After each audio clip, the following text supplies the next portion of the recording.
Bagas mengulas senyum. Tentu. Sana, G. Widya pun berdiri dari duduknya. Melangkah maju ke depan, membiarkan rambutnya berkibas di nembus angin. Kakinya pun ia biarkan menyentuh air pantai yang berombak. Menengadahkan wajahnya sedikit lalu bersiap membuka mulutnya. Ia pun mulai berteriak. Al. Sekuat mungkin yang ia bisa. Sekencang mungkin yang ia mau. Dan itu bekerja. Segala beban yang melesakkan dadanya itu tiba-tiba terangkat seketika. Tubuhnya terasa seringan kapas.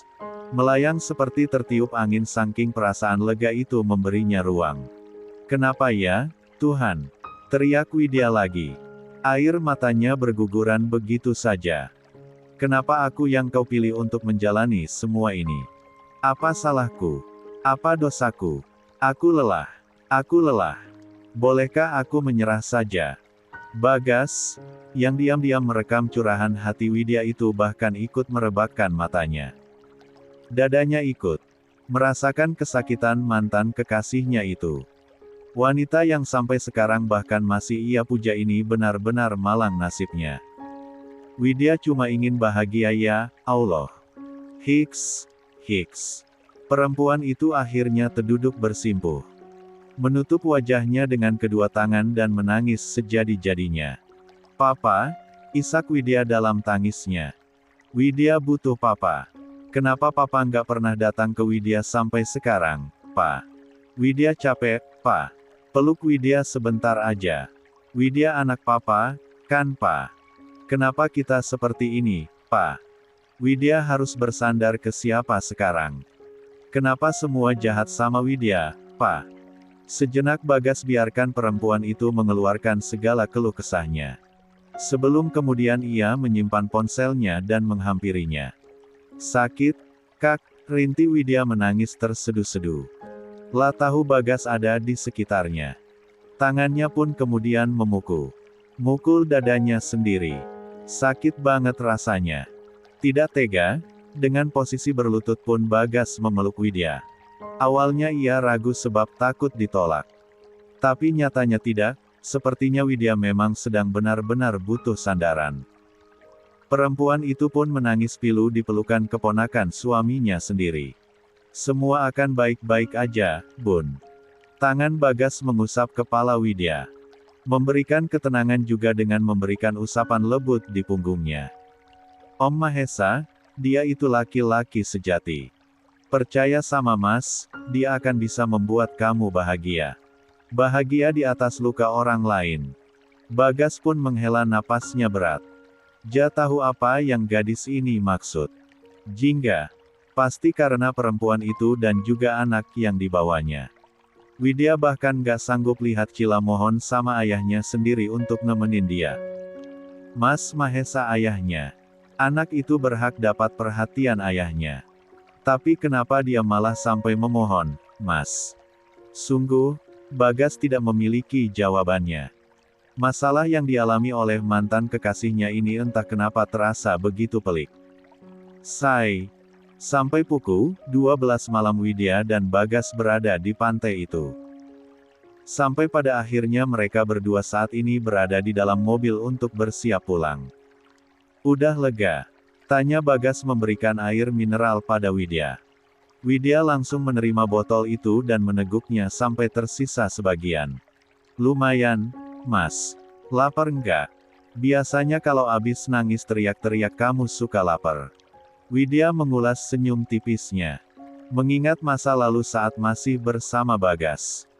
Lelaki itu tahu benar ia mudah lapar jika sudah banyak menangis. Enggak, Mas. Widya enggak lapar sama sekali. Sungguh, bahkan perempuan itu tidak bisa merasakan perasaan lapar pada perutnya. Semua sudah teralihkan pada rasa nyeri yang saat ini dirasakan oleh hatinya. Nggak lapar, tapi belum makan, sama aja biarin perut kamu kosong, Bun. Beli makanan ringan aja gimana? Kayak kebab atau sate mungkin. Widya tetap menggeleng.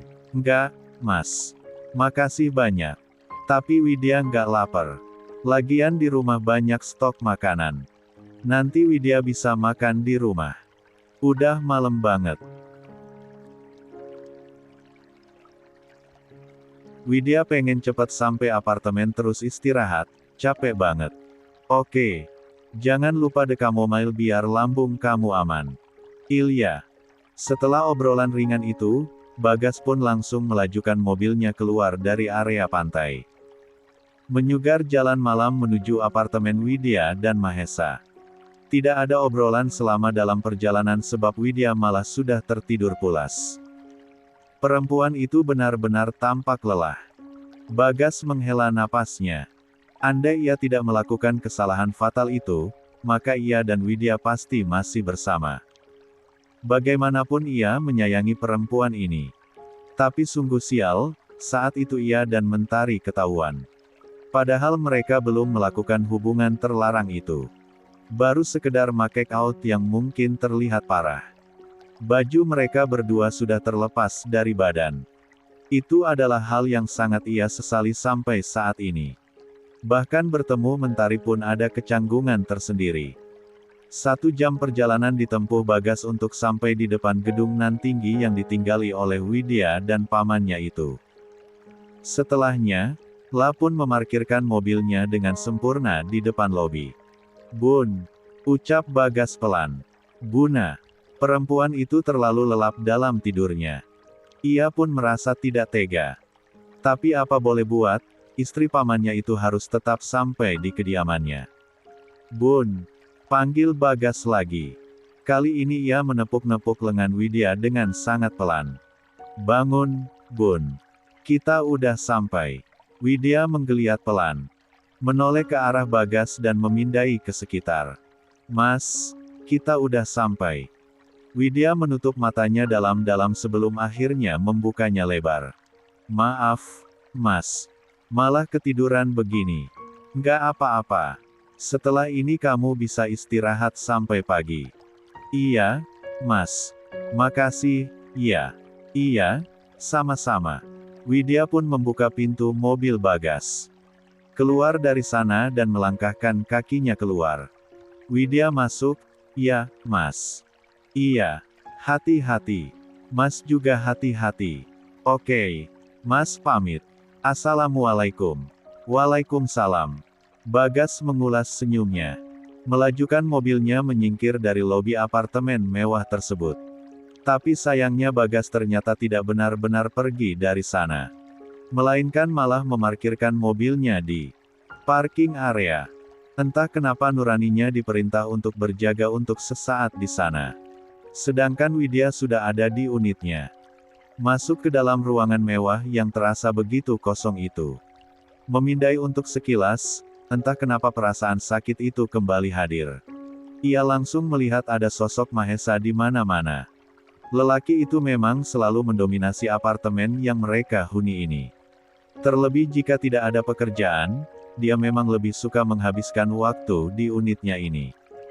Segala tentang Mahesa langsung berkelebat dalam benaknya.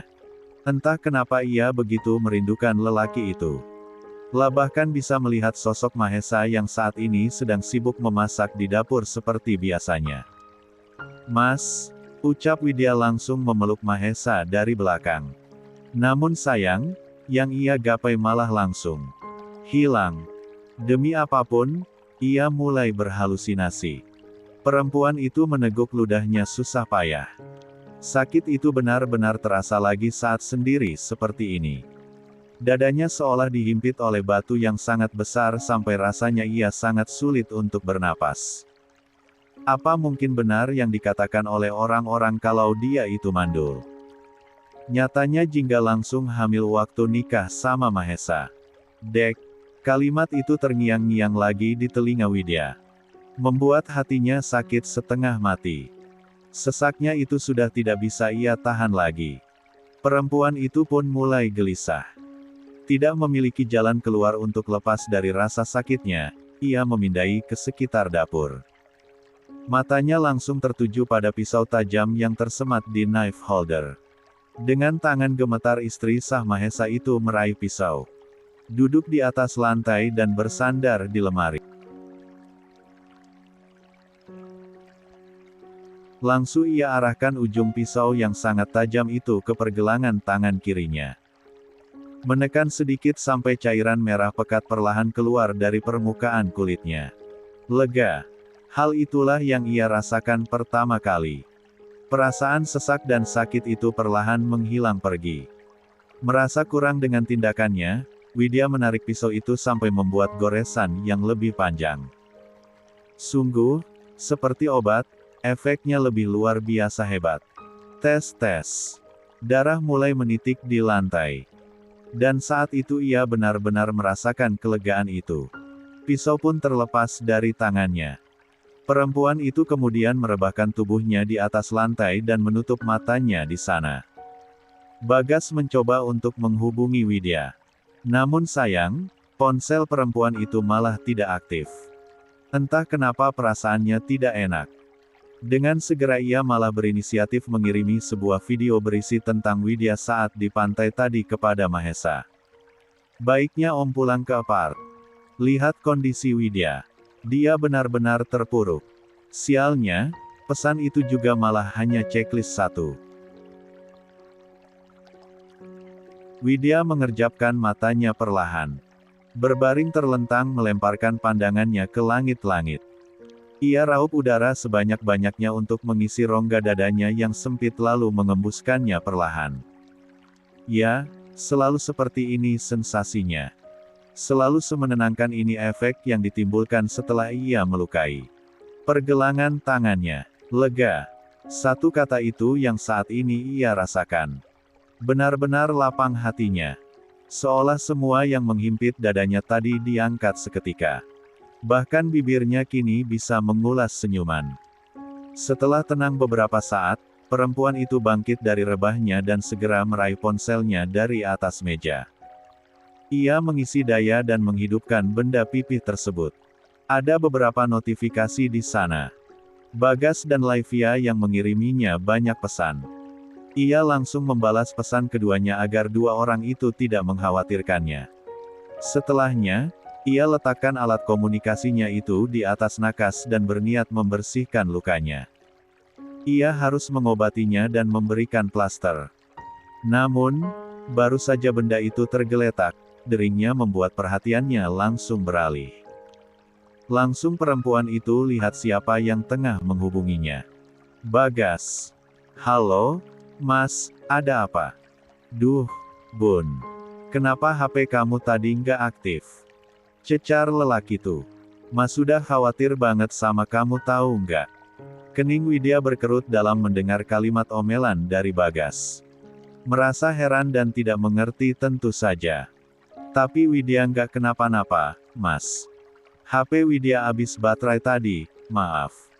Terdengar helaan napas lega di ujung telepon itu. Ya, Bagas yang melakukannya. Ya, udah. Kamu tolong kabarin Mas kalau butuh apa-apa, Bun.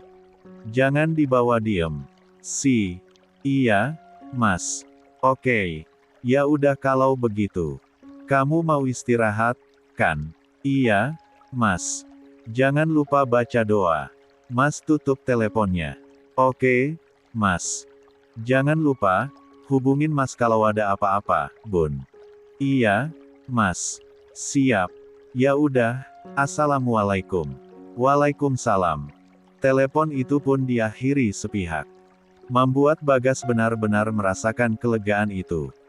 Padahal sudah hampir saja ia sampai ke rumah sakit dan memberitahu Mahesa kalau Widya dalam bahaya. Dugaannya ternyata salah.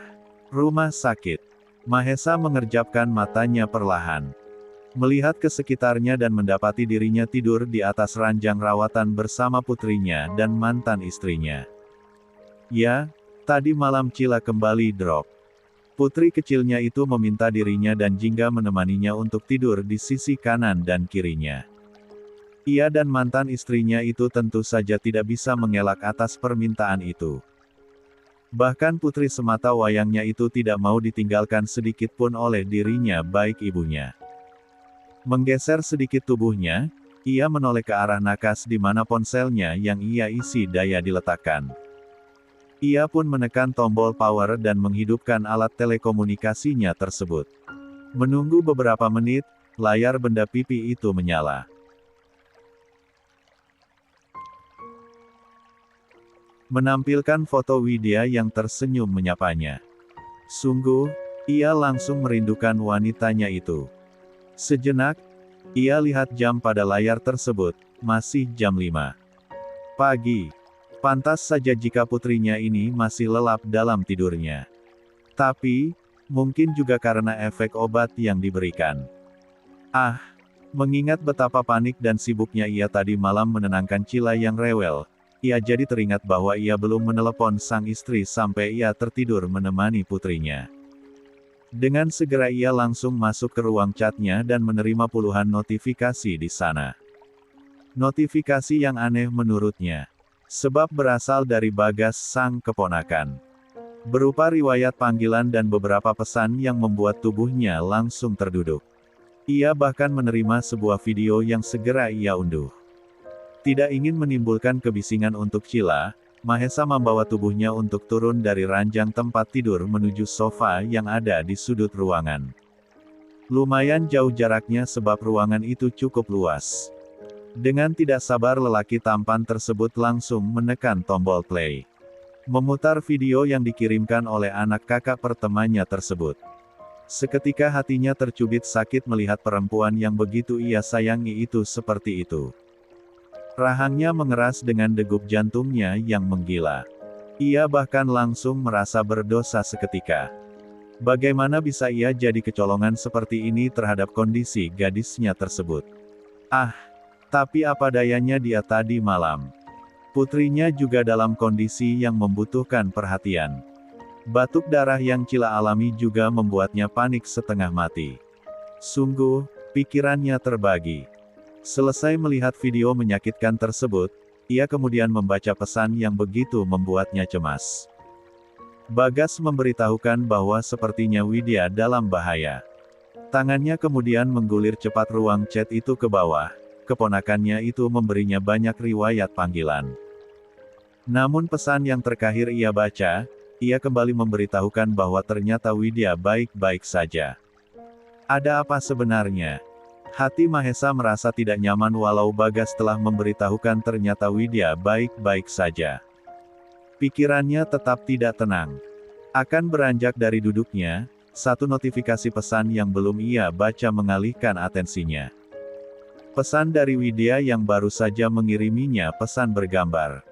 Gambar di mana perempuan itu memfoto sisi kiri wajah. Cantiknya dari samping. Ada notifikasi pesan setelahnya di sana. Selamat pagi, dunianya Widya. Semoga hari Mas Mahesa menyenangkan hari ini. Widya sayang sama Mas. Maaf baru kirim pesan jam segini. Semalam Widya sampai rumah jam 1 malam. Maafin ya. Seketika itu Mahesa langsung mendial nomor telepon istrinya tersebut. Rasa rindunya mendesaknya. Ia ingin mendengar dan melihat istrinya yang bagaikan bidadari itu. Namun sialnya, nomor perempuan itu sudah tidak aktif. Membuat jantung pria itu malah kembali memompa dengan keras. Dengan tidak sabar ia kemudian beranjak dari duduknya dan melangkah mendekati Cila. Di sana, ia mendapati Jingga yang sudah tidak berada di tempat tidur putri mereka. Kemana mantan istrinya itu? Ia harus pergi, perempuan itu malah menghilang. Mengecup kening Cila untuk sesaat, Mahesa mencari keberadaan Jingga. Ia lihat ibu kandung putrinya itu baru saja keluar dari kamar mandi. Jingga yang menyadari keberadaan Mahesa pun langsung membawa pandangannya pada lelaki yang berdiri tidak jauh dari hadapannya tersebut. Mas, saya harus pergi. Saya titip anak saya. Tolong dijaga. Kabari saja jika terjadi sesuatu. Jingga meneguk ludahnya susah payah. Mendengar ucapan Mahesa, hatinya begitu sakit. Cara bicara lelaki itu seolah menegaskan bahwa ia bukan siapa-siapa. Mantan suaminya itu sudah benar-benar menganggapnya seperti orang lain. Tidak menunggu jawaban Jingga, lelaki itu langsung berbalik hendak melangkah pergi.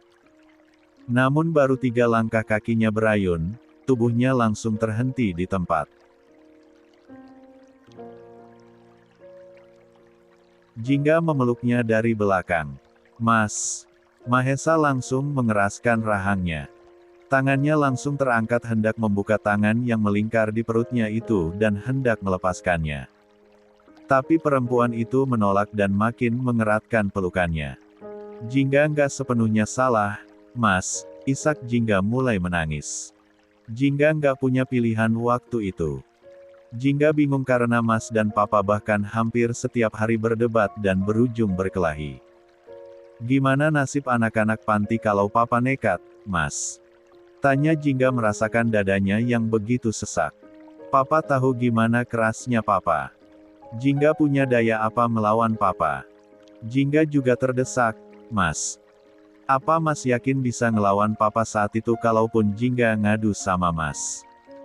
Mahesa menepis tangan Jingga dari perutnya. Berbalik dan berdiri menjulang di hadapan mantan istrinya itu. Kamu terlalu meremehkan aku, Jingga. Itulah kesalahan terbesarmu. Kamu sangat suka menyimpulkan semuanya sendiri tanpa diskusi. Untuk apa aku jadi suamimu kalau pada akhirnya kamu meragukan aku? Kenapa sekarang kamu harus memohon dan meminta maaf padaku? Ini pilihanmu. Aku tidak pernah memintamu untuk melakukan ini.